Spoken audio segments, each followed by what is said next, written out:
Warning, the following podcast is intended for immature dads only. Listener discretion is advised. This is Dad's Game Review, the most casual hardcore gamers around.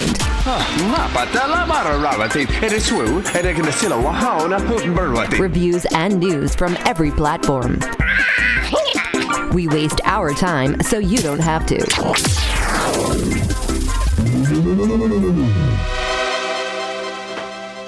What's up, kids? Welcome back, and welcome to another episode of Dad's Game Review. I'm Paul Squillaci. I'm joined, as always, by the inevitable Josh. Inevitable? What, I'm coming and no one can stop me? Yeah, I don't know. Something like that. I forgot. It's that, oh Lord, he's coming meme. Lord, he's coming. That's me, the inevitable Josh game. What's going on, Josh? What do you got going on? What are you doing? Oh, man. Well, I just finished a stream. I started Resident Evil 3, a Resident Evil that I have never played in my life. Really? I existed during the PS1 era, and I never played Resident Evil. I think I did maybe for like an hour or something. I do remember a little Nemesis, but I never played it. So we did that for the last 2 hours, and I'm just getting started on the remake. Was Resident Evil 3, did Resident Evil 1, 2, and 3 come out on the PlayStation 1? Yeah, they were all on the PlayStation 1, yeah. And so Resident Evil 2, my brother and I absolutely loved to death. Like, I loved that one. Played the hell out of it. But 3, I mean, maybe I didn't buy it for myself, or maybe I only rented it or something, but I have no memories attached to it. So I thought that'd be a cool experience. So we're playing. That's interesting. So what else have you been up to this week? Anything good? Oh, well, yeah, well, it's been 3 weeks since we've done a podcast, huh? That's right. You took off last week. Yeah. You were having this week I was a little sad. It's a little stressful moment. Yeah, that's right. We were going to record last week, but he was having a moment. So yeah, we recharged for the week. But 2 weeks ago, I said it was just me and a bottle of gummies, and I was just not feeling it, and then just was like, you know what? Fuck this. I get it. I do the same thing too. Yeah. So a couple weeks ago, my wife has never driven. She's never driven in our relationship. That is just something she didn't do. And we tried maybe 15 years ago. She got her permit for a little bit, and we drove a little bit. And she scared the crap out of me, and it never really happened again. You know, her parents moved in with us. I've never recovered since. I know, it just was a little traumatizing. But her parents moved in and lived with us, and I was hoping maybe Dad would finally teach her at like 28 or something like that. No, never happened. So all of a sudden, she takes out a loan in the middle of the night and goes and starts shopping for a car and buys a car before she even has her permit. And so we have a Prius now.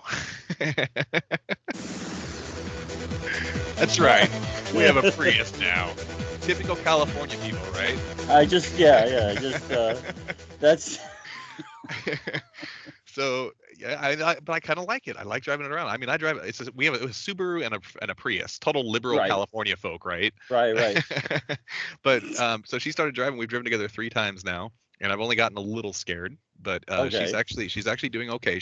The reason why this is motivated is she now works 40 minutes from home, and she's carpooling with somebody. So we're hopefully working towards her being able to drive in the next 6 months or so and commuting on her own. So that's where she's at. Well, that's good. Has she lived so far? I'm assuming she's lived. She's still alive. There's been she's gotten on the freeway twice, but only at 6:30 in the morning when we go to work when nobody's on it. So nobody's on the road. She leaves at 3 a.m. She's a very anxious person. She's very kind of high stress, anxiety, autistic anyway. So it's like, you know, it's a sensory thing for her to be involved in a lot of activity. So we're just kind of working our way into it real easily. Right. Yeah. Oh, okay. What's going on with you? So back when I did that episode with you back in Sacramento. That's right. A couple of months ago, he came up here from Los Angeles, and we actually hung out in an arcade for an evening, and I posted some video. And then I saw videos of my fat self, and I was horrified. Please don't post that shit. But I couldn't believe how heavy I looked. But anyway, I digress. So I went up there to a conference on my therapy classes, my continuing education, and this week I had to teach actually what I learned. The student became the teacher? Yeah, so it's been a little stressful this week because, let me tell you something, Josh. I like talking in front of people. I find myself, I'm very comfortable talking in groups of people. Well, you have to be. We're broadcasting to millions of people watching right now. Millions of people watching right now. So I hope you're all 900. All of them. Yeah. Hey, we got notified earlier we were in the top 100 gaming podcasts, and then we weren't even on the list he gave us. So. Oh yeah. I was like, is this actually true?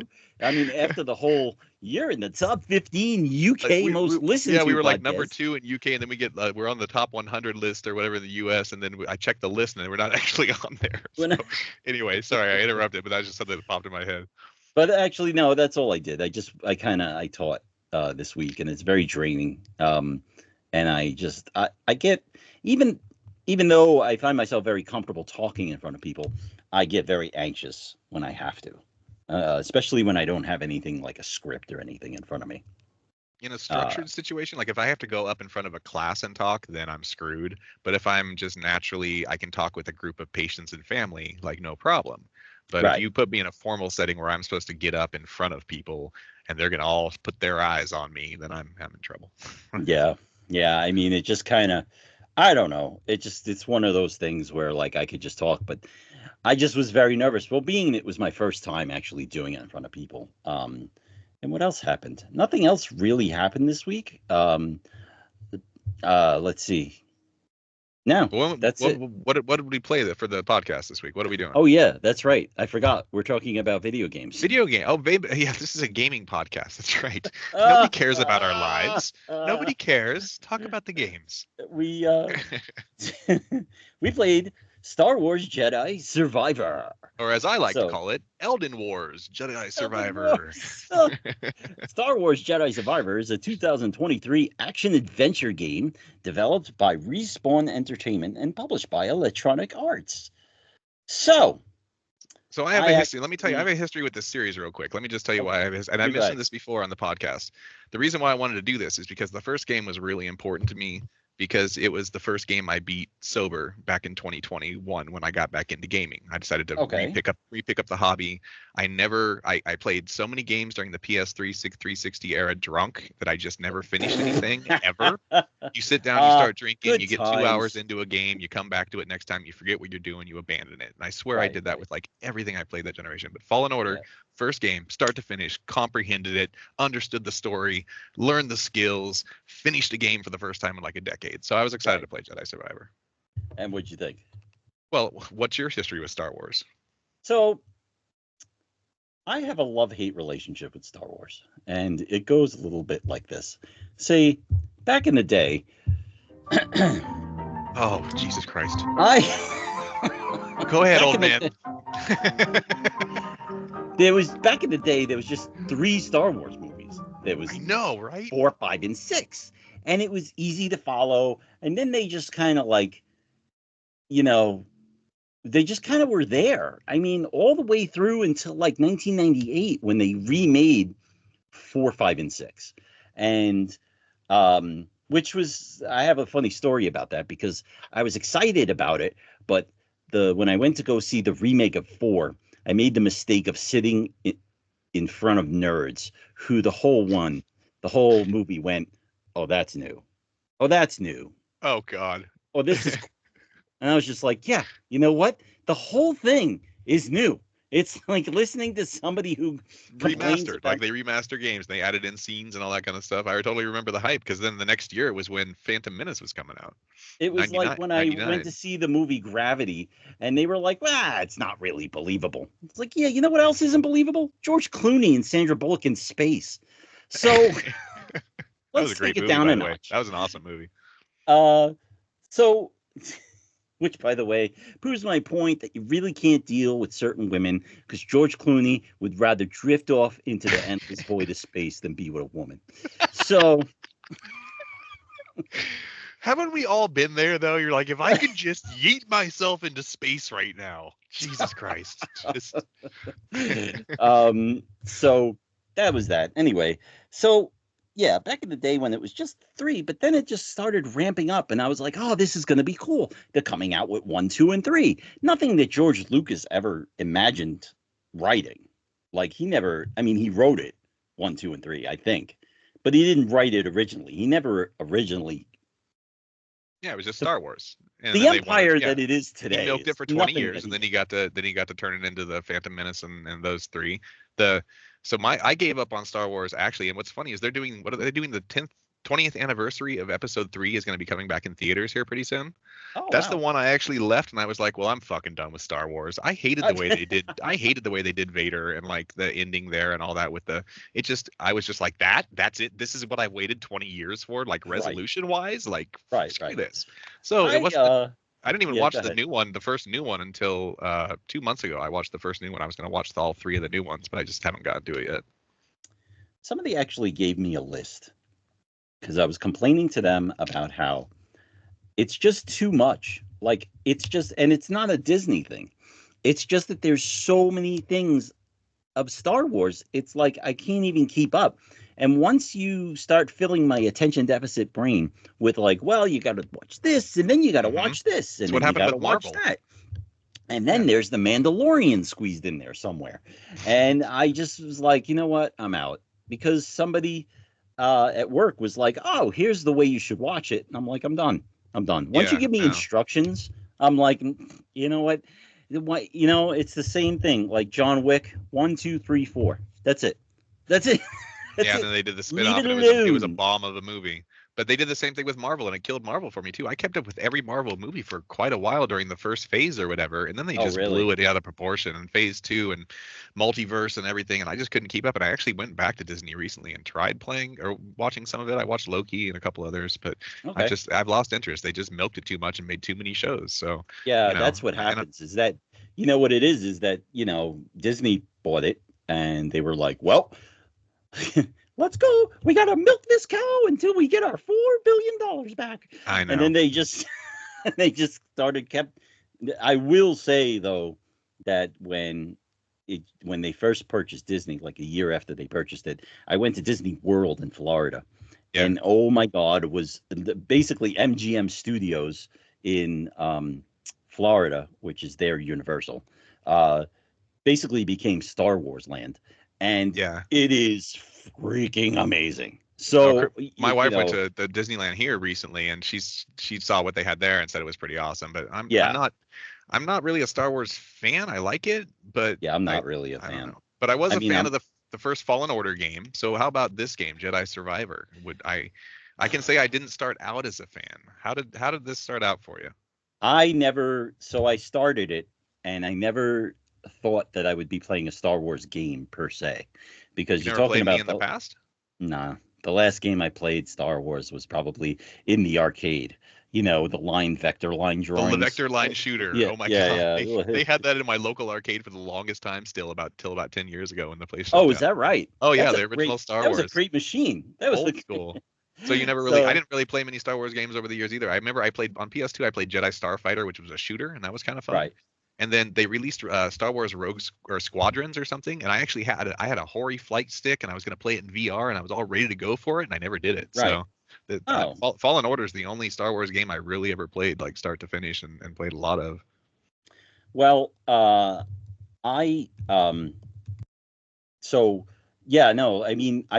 will say this: I did play Squadrons because somebody said that Squadrons was really cool. And I played. That's the one I was just talking about, the flyer, right? I played maybe like 20 minutes of it, and I was like, I can't. I'm not a dogfighter. I just can't. I'm just not a. I'm not a dogfighter in that way. I lose interest really fast. So this is what he had to deal with in this too, was playing a Souls type game. So Jedi Survivor is set up with the Souls formula. And you've got the bonfire, or the little area where you save and rest and recharge your health fills. And the fighting, you can't really just button mash. You got to be strategic with it, because otherwise you get your ass kicked. Right. And platforming and all that kind of stuff. So how did you so to open the game, you're basically set up as you are the last Jedi. This is it. Right. Like, as far as you Cal know. Kestis. Yes, the last Jedi, and this is and that's all you know. And you and BD are kind of abandoned, and you're looking for your crew that you were separated from, and all that, and you're just kind of in this desolate land. So I have to admit that the beginning, I was about to give up, like within the first, I'd say, hour, because I was just so bored. And I was just like, what is this?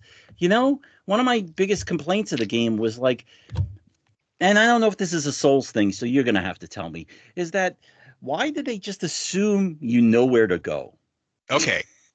I have a little list here of things I liked and things I hated. And Okay. The biggest thing on this entire game that I hate is the way they do the map and the way they do beacon points and stuff. Okay. It doesn't matter if you set beacon points, it doesn't show it to you on your HUD. You don't, when if you're out in the world, you can't mark locations. You can't see tracking to locations. You can't see the distance to your next location. You have to constantly pull up your map and look around to see if you're in the direction of the thing you're trying to head. There's no way to mark it. There's no tracking. But the beacon doesn't show up when you leave the HUD, is what you're saying. When you leave the menu, as soon as you're out of the menu, nothing shows up on the main display. You can't see an icon in the distance to track towards, and that drove me nuts. I thought that was me. I just assume things are me, and I go. I thought it was me too. No, I had to Google it. No, when Reddit's bitching about something, there's a problem. So yeah, it's every time I Google something that's irritating me, I see if Reddit has a feed about it.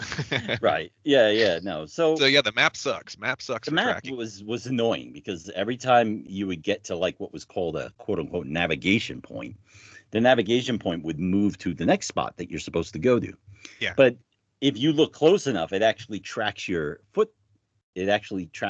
movement with a line as to where you were. And a lot of my foot movements were just me roaming back and forth. Circling. Yeah. It shows you a spiral of you getting lost in a circle and you're like, well, that didn't help me out whatsoever. Yeah, I didn't go. Where do I go?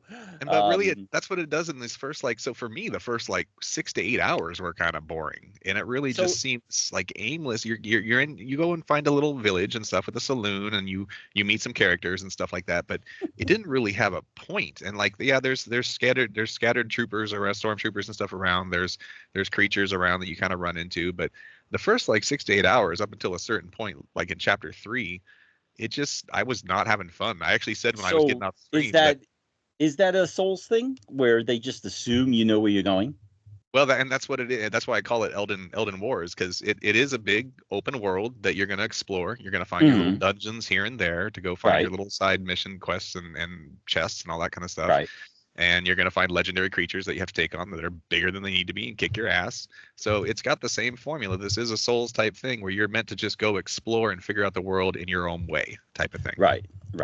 All right. Well, all right. So I don't feel so bad because we're kind of somewhere on the same we're on the same page somewhat. Even though universally this is, it's accepted as a great game. It's well received by critics and fans and all that kind of stuff. But some people really did hate the fact that it is just kind of Elden Ring style, a Souls Star Wars, because I swear to God, we just had another game come out today, Kazan the Last Berserker or First Berserker or something.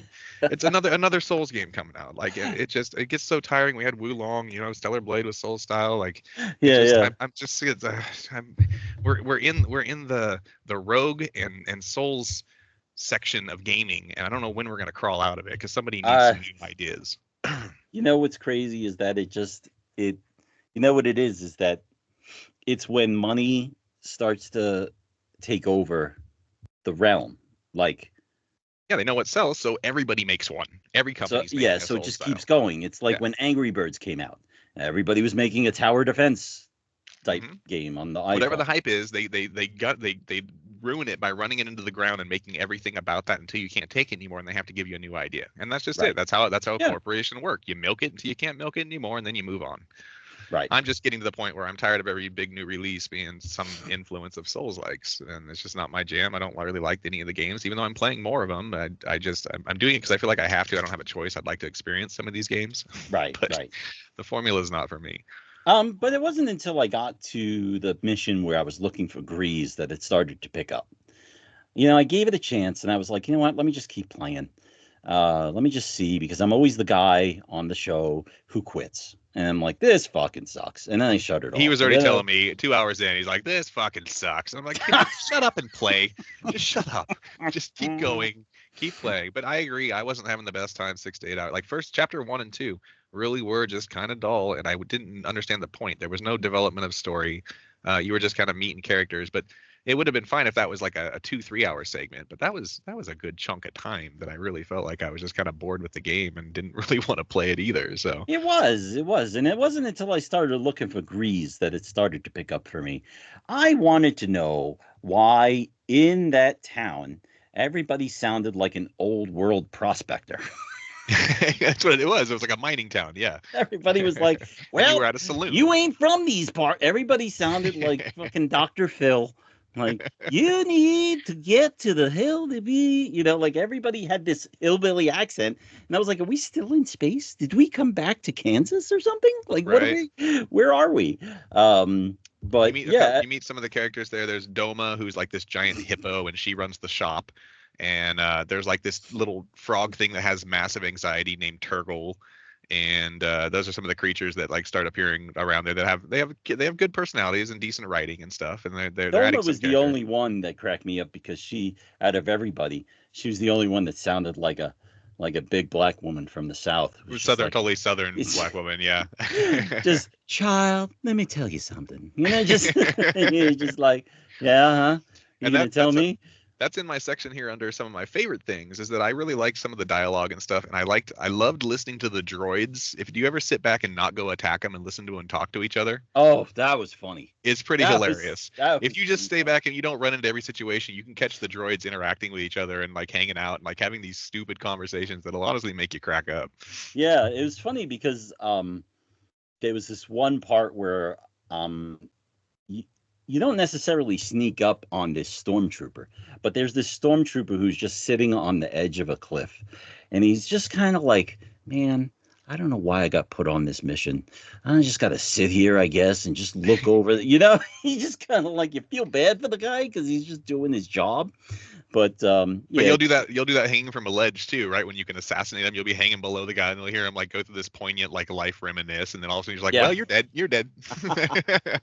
And you just kind of like, you don't really have to sneak up behind that guy. I just kind of like use the force and push them off the cliff. I just kind of like walked up. I was just like, he's just like, yeah, man. He's like, at least I'm getting overtime. You're like, whoa! Yeah, exactly. It's just like it makes him human. It humanizes them. But that's funny was because there was a game. I don't know if it was on PS2 or not, but it was Jet Li. He had his own game. Yeah, I remember Stranglehold. Was it? Wasn't it called Stranglehold on PS2? I don't remember. I know it was Jet Li and it was his only game, but I remember like there was this stealth mission and you were inside some type of like bank or office building, and the two security guards, they were just talking about life. And they were just kind of like walking along, and they were like, yeah, my kid wants this new video game by Jet Li. I don't know about kids these days. And you just kind of like felt bad. You were like, do I have to kill this guy? He's got kids. You start to feel bad. You just got... And I mean, what's funnier than humanizing droids? These are non-sentient robots too that are having like hilarious conversations and stuff. Yeah. You're kind of like, all right. Well, sorry, I gotta let you go. And so that was the main, like, that's the main feel of the first town that you're in on the first planet and stuff. Right. What did you think about the intro, like fighting? You start with just basically you get the single blade and the dual blade and the double blade. So there are three things there.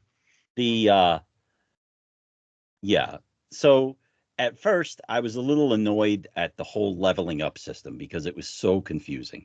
It was like I sent him a paragraph on how to play Souls games and how you have to like save up your experience points and you can't drop them, otherwise you have to go back and get them if you die. And all this kind of Thank stuff. you for that tip, by the way, because I never would have picked any of those up. I just would have been like, I know how to do this. I didn't want him to rage too bad, so I gave him all this like preparation list of texts that was like, please. Because I would have started to. I would have been pissed. I would have been like, I know I have this skill. I've done it. That's where the risk versus reward comes in. Like you want to get to that third skill point, but you don't know if you should risk fighting all this other stuff, or you should go back to your save point and spend your points before you lose them, type of thing. Right. Luckily we weren't playing on a harder setting, so it wasn't. There was no. I never lost anything. No.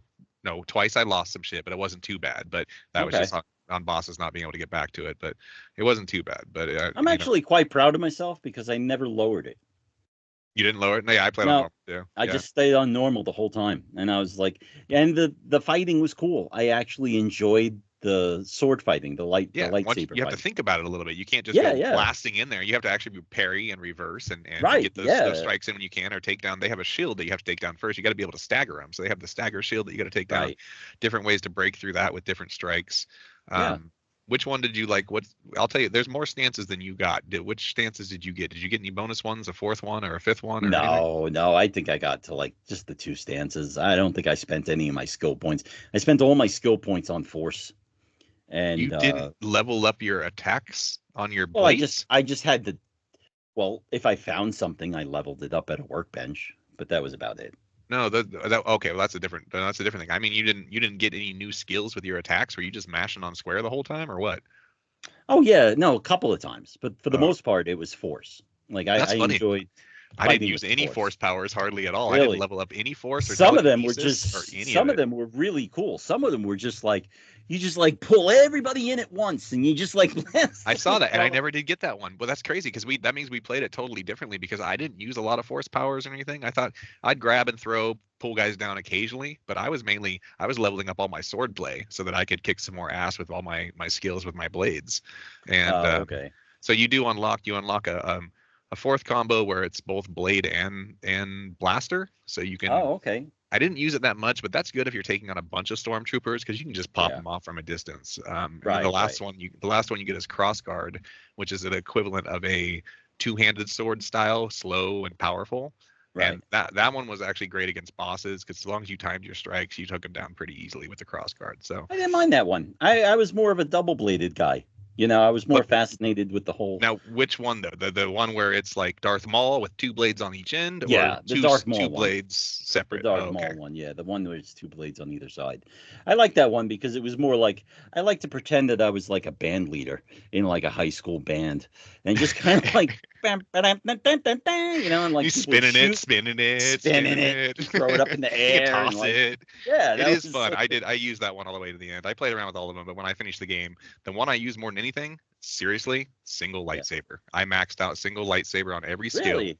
And I fought sword play style. Yeah, I didn't do anything fancy or crazy. I even beat the game with the single lightsaber, even though I had the dual blade, or double blade ready. But yeah, that's all. I thought I was playing boring, but it seemed to work the best for me. It's just you had these like range closing strikes that you could lunge in and stuff, and you could do an overhead smash that was really helpful. And all the fighting swordplay stuff it just seemed to work best. Just the original blade. And I thought it was kind of funny. I stuck with that one out of all of them.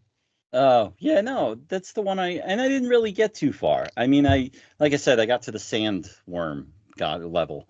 And that just got annoying because it just got to the point where, like, again, it was like, where do I go? Like, I just couldn't, like, Well, and once again, here we go. Things dumbed down that bad for myself, but at the same time, give me a hint. I mean, at least say something on the screen, like, hey, maybe you should go over here. Exactly. Like some kind of direction that you can just see, or at least let me place a point in the distance I can know to go to, so I have direction.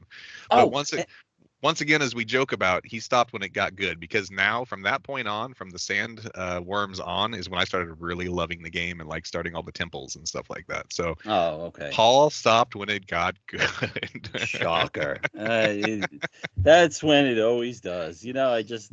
That's where it ends, right there. I just but the thing I didn't like, I'll tell you one thing I didn't like about it is that when you went and you beat something, right? If you left the area and came back, they respawned. No, if you rested, it respawned. It even tells you if you rest, you respawn every enemy in the area. That's why I kept telling you if you want to run cycles. So that's a key for leveling up in these type of Souls games, is that you run circles. Basically, you rest, you respawn all your creatures, you go beat them all up, you come back, you rest again, you go beat them all up, you come back, you rest again. Yeah, I agree. It's not the most fun.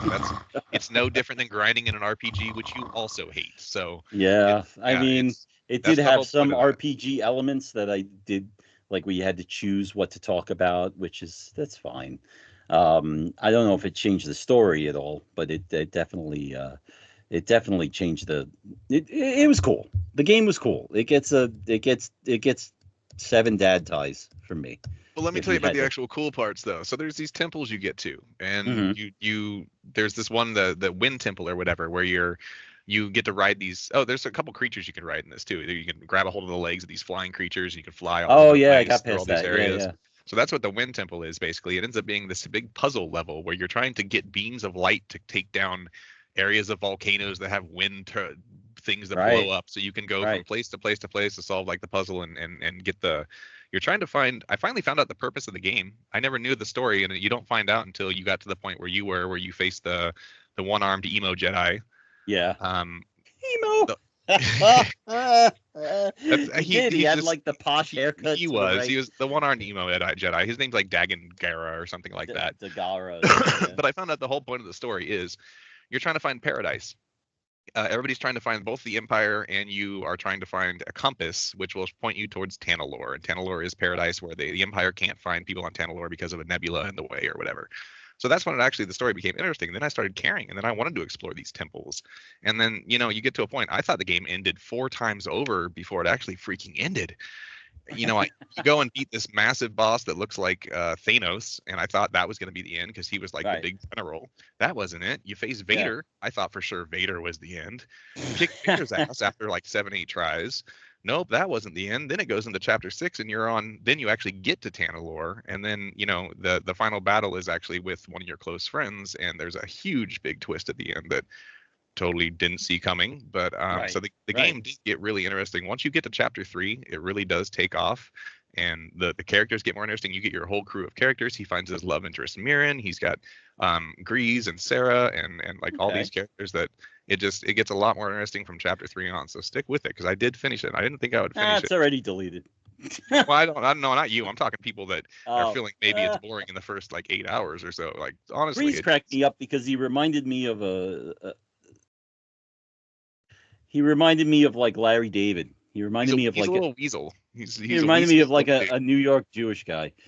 Just kind of like he's all about the money too. He runs the saloon. I don't know, kid. I don't know if those are the old years. Those are behind me. Like hard drinking, smoking, bar owner. Yeah, just kind of like it just reminded me of like a Larry David type character, which was kind of cool. But yeah, no. Once I did enjoy this game, I really did. I thought I wasn't going to, but it turns out I did. So yeah, so kudos to that, I guess. Did you play something else? Because does Josh have a bonus game? That's right. All right, we got a bonus game.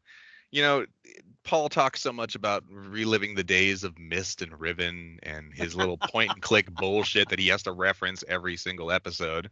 So I'm like, you know what? I'll play a point and click game. So I'm working my way through the entire Serenity Forge publishing releases. And everybody knows this cartoon comic. You may not know the name of it, but Cyanide and Happiness. Okay, they have a video game. Everybody knows that comic. You've seen it, even if you don't even know you've seen it. It's the little stick figure, round-headed guys, and that they do profane jokes and situations and just hilarious stuff. Cyanide and Happiness Freakpocalypse is a point-and-click release by Serenity Forge, and this is episode 1. So that's implying there's going to be more episodes, but apparently there hasn't been nothing talked about in the few, at all in the last year since it came out. But it's pretty funny. You start in high school and you basically just go around meeting stupid, crazy characters, profane, disgusting, sexual, perverted characters, everything you can imagine. So it's like High on Life. You've got a grandma who's got way too high of a libido, and you've got a dude that's obsessed. You're trying to find him industrial grade markers so he can get high off markers. You've got another guy that wants you to go and find extra thick condoms for him. He likes them extra thick, extra thick. So it's a task oriented. It's a bunch of funny conversations. I'm having fun with it. The whole game's about 5 hours long. I'm like 3/4 of the way done, but it's just another Serenity Forge game, because the game we're actually picking for our next week's podcast is another Serenity Forge game, and it's their brand new release, Centum. So we're announcing that before the end of the show, but we're going to continue with that Serenity Forge theme and play Centum, which is supposed to be some kind of psychological horror. I know zero about it, but we both downloaded it. So yeah, I saw the trailer and I was like, this is actually quite interesting. And it's a point and click as well. So we're going to be playing your style of game, and you picked it. He picked it. When he told me he wanted to play Centum, I freaked out because it's not something he should even know about. He probably just went on PSN and saw the first thing that popped up and said, I want to play that. That's my guess. That is my guess. I was scrolling PSN, but I won't say that I picked the first thing that pops up. I was just looking for something interesting to play. Yeah, it's a brand new release, so that we'll be covering something brand new too. So that's kind of cool. All right, cool. Do you want to talk about some news?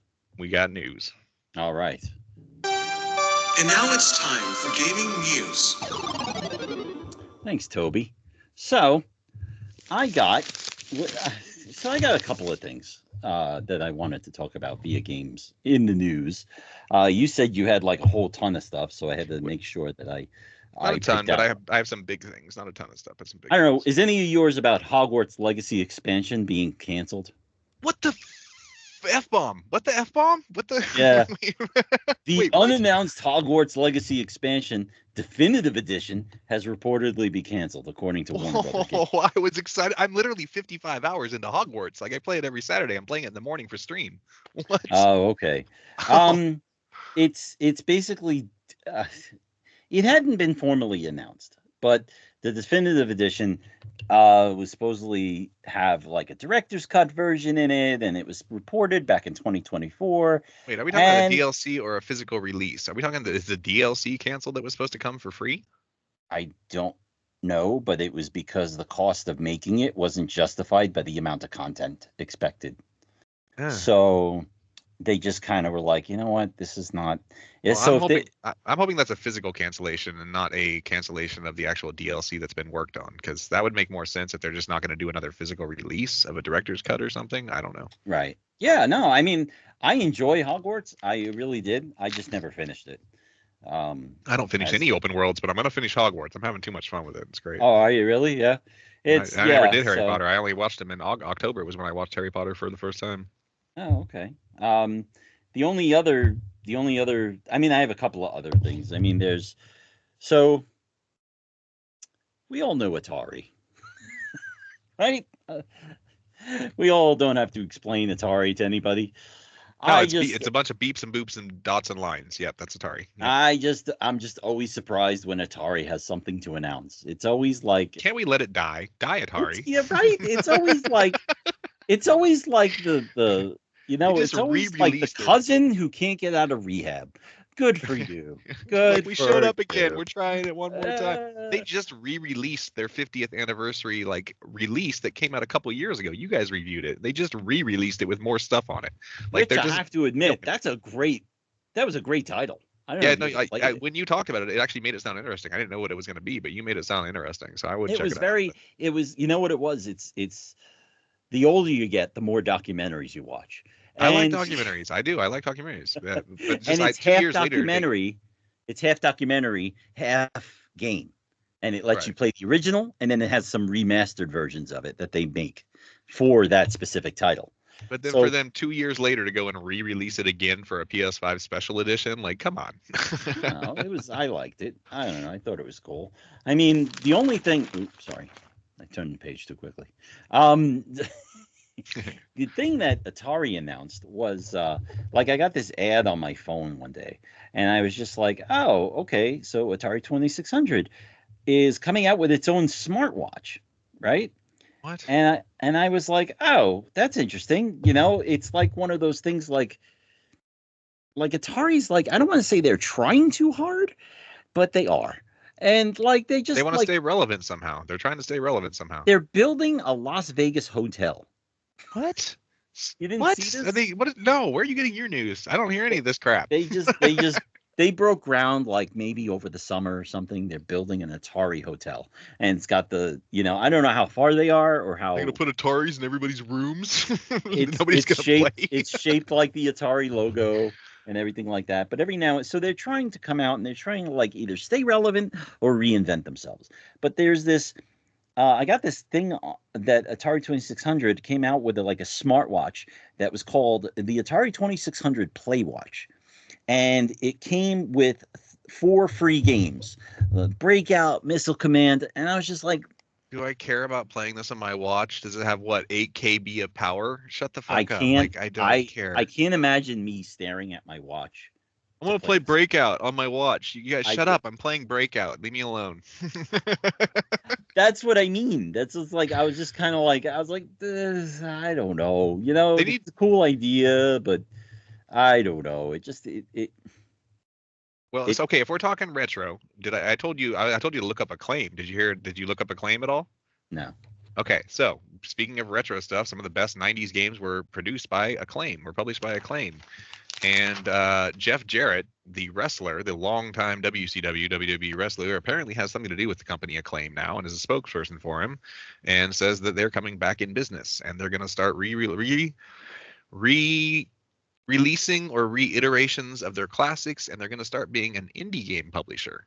So that caused me to be like, oh, okay, all right. I don't give a shit about your classic stuff. I mean, some of it, honestly, there was some good stuff. Classic, memorable. I'm trying to think of the titles right now, but they were made first Mortal Kombat 1 and 2, and they were a lot of the arcade games and stuff. Right. But they were actually based in New York, and I applied to be a game tester for them back in the 90s. Did you really? That would have been the shit in the 90s. That would have been amazing. I know, but I never got it. I know, they never called me. Oh, darn. But if they're going to cool. start being an indie publisher too, I think that's cool. So go them. That's cool. The only other news I have is that I'm waiting for Indiana Jones to come out on PlayStation 5. The pre-orders start. They said April 17th is the day it's coming out, so you can pre-order it now. But when I went on to the PlayStation app and I went to go look up Indiana Jones, it's $69. Would you say it's worth it? I actually would. I would. It was amazing. And I played it on Game Pass included. And $69 though. I know that's how much every new release is now. That's why I don't buy them. Although I did just buy Monster Hunter Worlds. I can't believe I did, but I did. I don't know. I'm not a big fan of this new price increase. $60 was one thing. That's why I don't buy new releases. Just wait 3 months, pay half price. Like yeah, that's true. How chomping at the bit are you to play brand new release games? I never get that pumped for a game. Nothing really makes me go, oh God, I gotta have it day one, unless it's like a Yakuza game sometimes. But Indiana Jones is kind of like one of the things that it was my number 3 game of the year last year. Really? I had my top behind 10, Astrobots. Yeah, number 1 was Silent Hill 2. Number 2 was Astrobot. Number 3 was Indiana Jones. It's the most fun you'll never have because you suck. It really is amazing. No, but Indiana Jones was like one of the last movies I went to see with my dad before he died. And that was Indiana Jones and the Raiders of the Lost Ark. He actually saw it like 7 times. And one of those 7 times in the theater. We're talking 1982. So you didn't have any VHS options yet. Right. You did, but nobody, they were like $400, $500 for VHS. So he went to the theater a bunch of times, and one of the times he took me. And so I have fond memories of Raiders of the Lost Ark and Indiana Jones in general. So I've always been a fan of Indiana Jones. Me too. And they got the Indiana Jones feeling so damn good. Like, seriously, I felt like a kid again. I felt like I was watching Crusade in the theaters. Like, again, it was such a fun experience. And I honestly, I could have gone for 100% on the game. It kind of bums me out because now I'm not compelled to buy the special edition or anything like that because I already played it all on Game Pass. Otherwise, I'd be chomping at the bit to get, although it's $190 collector's edition, they can kiss my ass on that pricing. But normally I would have been so pumped to get the physical release, but I already did it on Game Pass. It's kind of done for me. I won't play it again, but really good game, really great. Yeah, no, so I wouldn't. I'm waiting for that, but that's all I got as far as news. What do you got? I got 2 big things. Okay, first we're just going to talk about the fact that is Xbox going to buy Steam? It is being speculated more and more and more that something's in the work to buy Steam because everybody wonders what Xbox is going to do next, considering they said that they are still going to release a physical console. What looks like is going to happen, and this is still all speculation, but it's a pretty big consensus that it's going to be a Windows-based mini PC as their next console, which is going to have Steam inclusion. They are going to buy Steam, and it's going to be all-inclusive and have like Epic Games, GOG, Steam, Xbox, all that kind of stuff as a mini PC type console, and that could blow the industry away. Literally, Microsoft goes around buying fucking everything because they have money and people don't respect them for that reason. And they also think it's great for that reason. Personally, I don't respect them for buying their competition. But, if it can create something like that. To be fair, what happens is that, especially like it's like one of the things, like it's the reason why Coke doesn't buy Pepsi. It's like you're eliminating your competition. But Xbox seems to have a different view on this. So they're like, oh, we'll just keep buying and buying. But then buy Activision, Blizzard, Bethesda, Yeah. they just buy out these big things, and it's just, I don't like that approach. That's just corporate approach to things. But of course, the idea of that kind of console coming for people like that gets them all excited as hell, because that would be an ultimate console basically. That would basically be an ultimate console. Yeah, pretty much. And it would also ruin, because PlayStation games are all coming to Steam. Well, the PlayStation library is coming to whatever Xbox comes up with as the mini PC, because they don't. Do you have Steam? Do you have a Steam Deck? No, I don't. I don't know that I'd play it as much, because I don't do handheld gaming anymore. Back in the day, I would have played it a lot, but I was doing handheld gaming. But I have been playing with my Switch, my Nintendo Switch. I have been playing with it a lot lately. I don't know why. I do have a Steam account. No, I only got it this year because I got a PC this last year. But I don't play a whole lot of PC games, but I do have some fun with it, and it is cool that you can get really anything on it. So it is neat. Okay, the big news. I have been updating you guys on Ubisoft for the last year, honestly, on this show, talking crap about them and their business practices, and how everything has been resting on the big release of Assassin's Creed Shadows. Snooze. It is here. Snooze. It finally released. Okay, so here's what happened with Ubisoft leading up to this, because it's been 3 weeks now since leading up to this release this last week. Mm-hmm. The game got leaked, weeks ago, and they were freaking out. They're trying to protect themselves. They lawyered up. They're getting ready. They were saying they were going to charge. They were going to file lawsuits over slander. Anybody talking slander about the game. They put a gag order on their employees. Employees weren't allowed to discuss the game, post anything about it, talk anything about that kind of stuff. Game comes out, 1 million players in 24 hours. They're bragging about that, and this is 1 million players. I'm going to say, not sales. And it outperforms Origins and Odyssey and Valhalla, even though the numbers aren't that impressive. It did that with 28,000 Steam players. Okay. Wow. And it outdid those 3 other top. It became the most played at 44. Or no, let's see, where is it? Yeah, something like 45,000 players. It became the most played Assassin's Creed on Steam. So those numbers really aren't that impressive, but they're out there waving their flag around. And then in a couple of days it went up to 2 million, and then something happened with Elon Musk. He tweeted some shit talking the game, and everybody cracked up when the social media manager of Ubisoft laid him out by making fun of his Path of Exile character being played by somebody else. He's bragging he's number 1 in the world, but somebody else is playing it. And that got like 40 million views on that tweet itself. And then that made a million more people play the game in the next couple of days. So I think we're up to 3-4 million people playing it.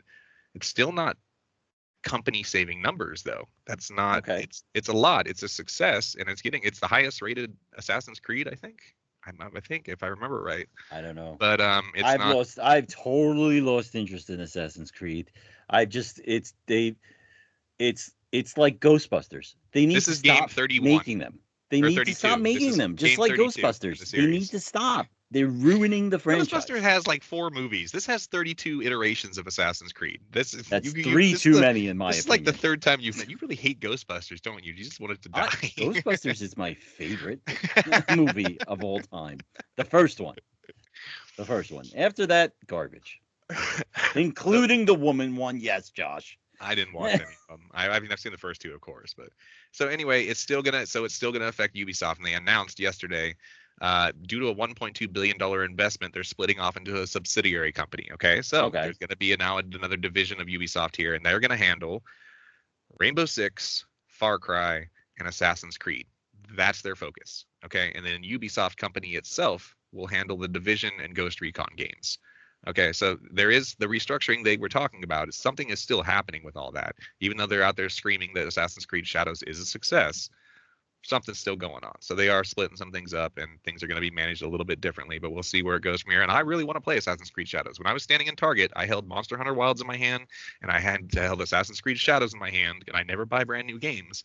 But then I remembered, if you wait 30 days, Ubisoft games will be half price. And that's why I put it back on the shelf. I mean, have we learned nothing from Skull and Bones? Oh, every game they release. You just wait 30 days, it's half price. You wait 60 days, it's $20 game. So, Yeah, it's true. It's true. That's all I have for news. So that was that. Okay. So why don't we talk about? We already talked about what we were playing next week, but I guess we can announce it again, right? Yep. Sent them. I know nothing about it. I saw. I guess that's how you say it. Creature like talking to you. I know there's psychological horror. It's supposed to be mind bending. That's what Serenity Forge is promoting right now as their brand new release. So I'm excited to play it. So we're not waiting 2 weeks. We're recording next Friday. Yes. Because it's only a 5-hour game. 5-hour game. That means I think I could pull it off. But I'll take care of it.